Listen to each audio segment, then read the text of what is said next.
Next up on WTV, the meeting for the 3-day weekend, this week's edition of Real Talk, and today's Sports Minute. WTV's Daily Update starts now.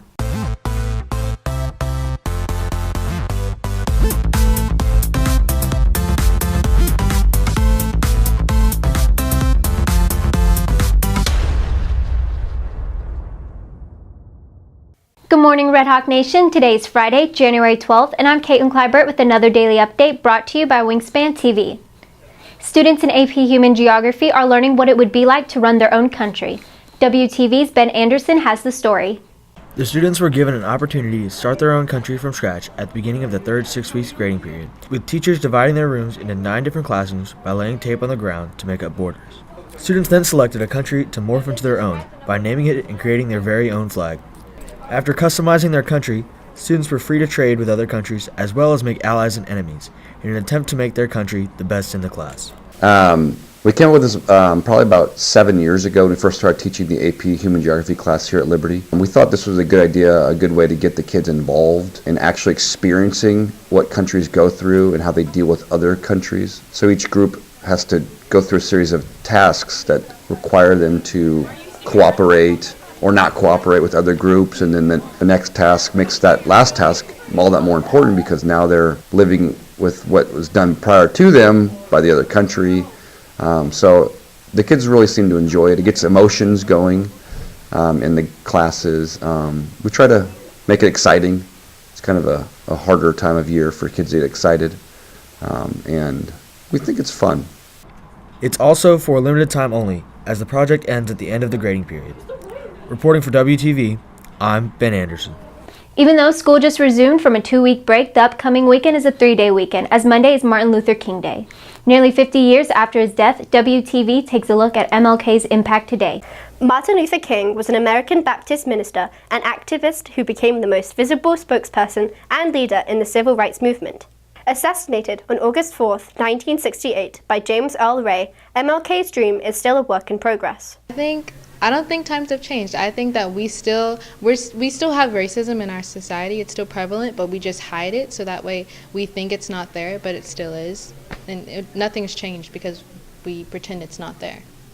Martin Luther King continues to have a big impact on the world to this day because of the civil rights movement he helped with and his famous speech of, "I have a dream." I believe that things have definitely gotten better since his words and his rallies.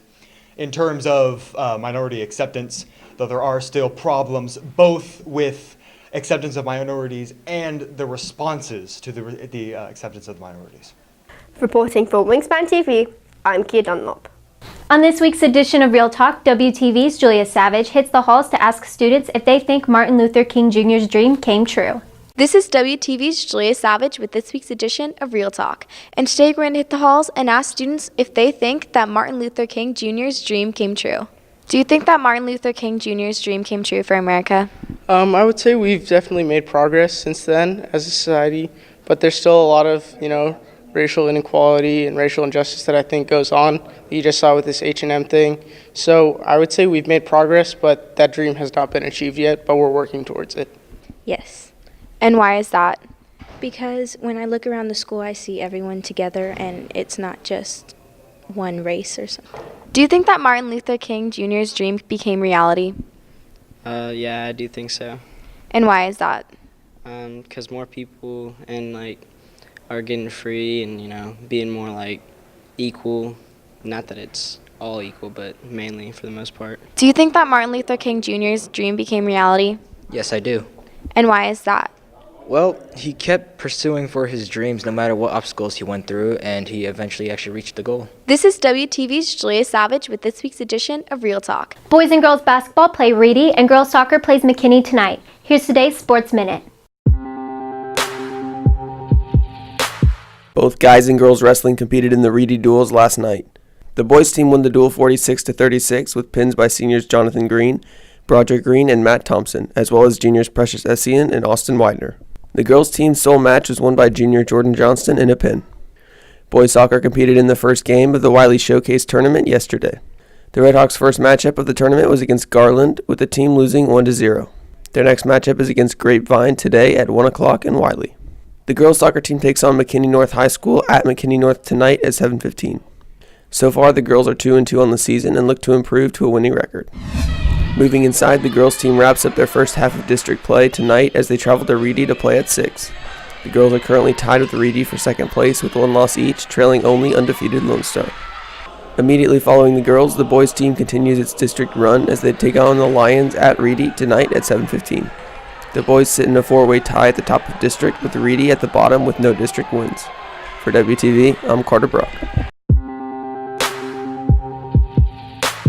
If you're looking for more from Wingspan, you can follow us at Liberty Wingspan on Twitter, Instagram, and Facebook, or visit our award-winning website, libertywingspan.com.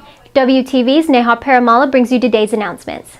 Girls basketball plays Reedy at Reedy tonight at 6. Boys basketball plays Reedy at Reedy tonight at 7:15. Girls soccer goes against McKinney at McKinney tonight at 7:15. Wrestling competes in the Trinity Tournament at ULS Trinity tomorrow. There is a mandatory HOSA meeting before and after school on Tuesday in the lecture hall. There is a HOSA study session during advisory on Tuesday in the lecture hall. That's it for today's Daily Update. This has been Caitlyn Kleibert for Wingspan TV.